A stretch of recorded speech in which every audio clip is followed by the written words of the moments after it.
Ward संख्या 13 से अभी हमारे साथ भावी प्रत्याशी सीता देवी के पति और प्रतिनिधि के तौर पे डॉक्टर सत्येंद्र प्रसाद सिंह जुड़ गए हुए हैं। सबसे पहले बहुत-बहुत स्वागत है नेशन टीवी बिहार पे आपका। चलिए, इसके लिए हम बहुत-बहुत धन्यवाद देते हैं नेशन टीवी बिहार का कि कम से कम सही जो नगर परिषद की वार्ड की समस्या है, उसको आपने सब लोगों के बीच दिखाने का काम कर रहे हैं। और रहा सवाल वार्ड की समस्या का, तो जिस वार्ड में आपको 5 साल में तो कुछ काम ही नहीं हुआ है।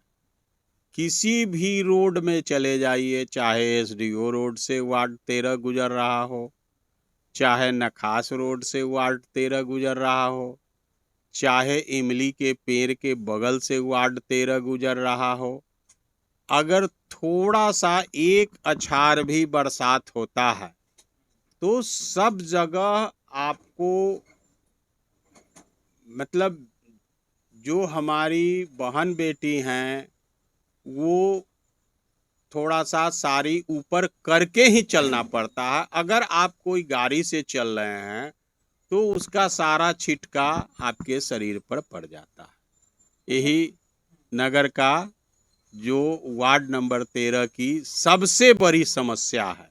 आप चुनाव चूँकि आपकी पत्नी जो है चुनाव मैदान में है इस बार दूसरी बार, पिछले बार 3rd पोजीशन पे आई थी 2017 में जब नगर निकाय के चुनाव हुए थे। उस टाइम क्या कुछ माहौल था?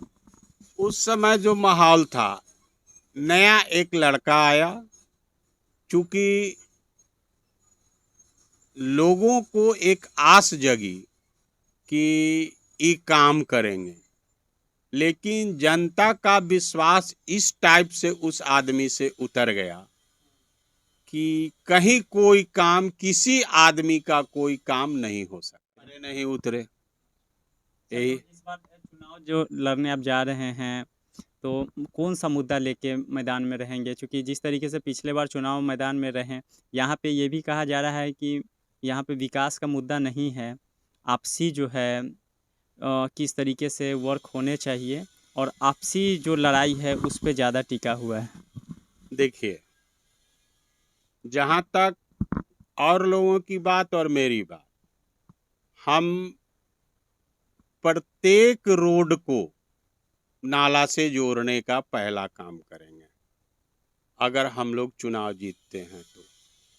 दूसरी बात, जितनी भी छूटे हुए लोग, वृद्धा पेंशन है, विधवा पेंशन है, उनका काम कराएंगे।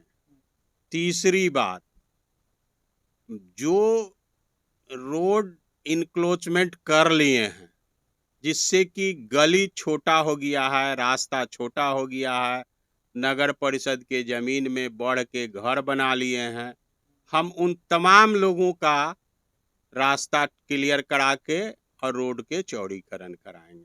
बहुत सारे प्रत्याशी आमने-सामने हैं, तो क्या लगता है बहुत बड़ा चुनौती चुनौती भी रहेगा?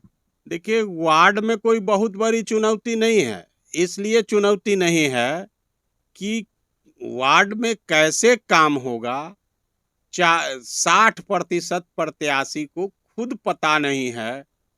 उनको सिर्फ वार्ड में वार्ड कमिश्नर बनने का शौक लगा हुआ है, जिसके कारण लोग खड़ा हो रहे हैं। कहीं कोई काम करने का उनके पास कहीं कोई मैनिफेस्टो नहीं है, न उनके पास इस बात की जानकारी है कि हम कहाँ से कैसे काम करा पाएंगे। ये सारी समस्या है। और जनता का जब तक ईमानदार जनप्रतिनिधि नहीं होगा, तब तक जनता की समस्या का समाधान होगा नहीं। क्योंकि चुनाव में डुगडुगी भी बचने वाला है, नगर निकाय चुनाव का आज भी बहुत अहम फैसला है। तो क्या लगता है चुनाव जिस तरीके से नज़दीक आ गया, तैयारी भी आपकी बहुत स्ट्रॉन्ग है? देखिए, तैयारी क्या, हमारा ड्यूटी बनता है कि हम वार्ड के प्रत्येक जनता के पास जाएं, अपना बात बताएं। जनता मालिक है, जब चाहेगी, जिसको चाहेगी वोट देगी, जैसा प्रतिनिधि चुनेगी वैसा उसको काम करने वाला मिलेगा। पक्ष के लोग कह रहे थे कि इसे पिछले बार तीसरे नंबर पे आए, इस बार चौथा नंबर पर फेंका जाएंगे। देखिए, अगर जनता हमें प्यार करेगी तो हम जो उम्मीद कर रहे हैं कि पहला नंबर पर निश्चित रहेंगे, और अगर जनता नहीं प्यार करेगी तो हम किसी भी नंबर पर जा सकते हैं। इससे ज़्यादा स्पष्ट तो कुछ हो नहीं सकता।